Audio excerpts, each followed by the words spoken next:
This video is to show you how to bring the rear end of a 20-inch Liberty trike together.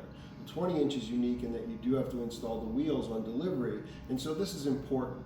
We have a video already for this, but it may be a little bit fast, or maybe this nuance isn't there. So if you're having a problem with your fenders moving after you've done the rear wheel installation, the reason is because you have these two spacers right here which build out the axle, which is a little bit longer at 29 inches on this 20. So you have a black spacer here and you have a black spacer here that build out this axle. So I'm going to show you how to solve this problem of your fenders moving, because your fenders are attached to these black spacers, and that's why your fenders may be going from side to side. Everything isn't tightened up in the way that it should be. So I want to go through this. Now, first of all, these black caps, these come over here, these come on both sides, and you want to pull them off. They are packing material. Some people do like to leave them on for aesthetics, but take those off. Now, when you're building out your axle, you're going to put your wheels on. We're going to call this is the right side, this is the left side. So on the right side wheel, you have what's called a spanner, and it's got 3 little pins in there. And again, this is shown in the original video. Those pins actually go into the wheel, okay? So turn your wheel the correct way, get those 3 spanner pins in. You're gonna have a little bit of a gap, couple millimeters in there, but that should come together like that, and you need to push that on correctly. That's your right side wheel, that's your drive wheel, that's your flange for your drive wheel. On the left side, you have a spacer in here. This little spacer right here, this little black spacer, that keeps your wheels even on both sides, and we want to make sure everything is even. Now, what you do once you put those wheels on physically and you've pushed them in as far as you can, now you're going to tighten up these axle bolts. So we'll go to the right side axle bolt.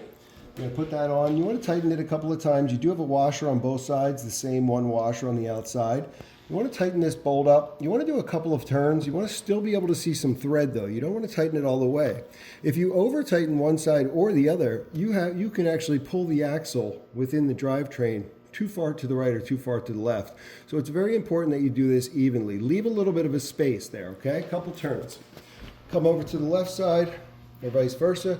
Do a couple turns here as well, leave a little bit of space. Once you start to bring that in, now you can do one turn on the right side or left side, and then go switch to the alternate wheel, do one turn there, and kind of bring it in evenly as you tighten those bolts. And what that's going to do is it's going to bring your rear end together, and it's going to press these spacer pieces here in, and when you have it tight enough, they're not going to spin, and your fenders are not going to go from side to side since they are attached to those spacer pieces. Okay, so that's the important point. Now, one little trick here is if you've pulled it one side to the other, you want to loosen it up and you want to start again. And what you can do is look at this small chain and this small sprocket. That sprocket is attached to your axle, and this chain here should be straight. So if you look at this from the reverse, from the rear, you want these to line up, the rear sprockets, okay? And your sprocket on the axle should be straight, so this chain should be straight, and that's how you know you have it in the middle.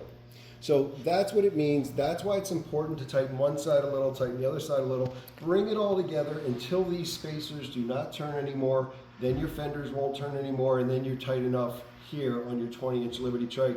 And then you can go ahead, if you like the way these look, you can put these back on the axle bolts.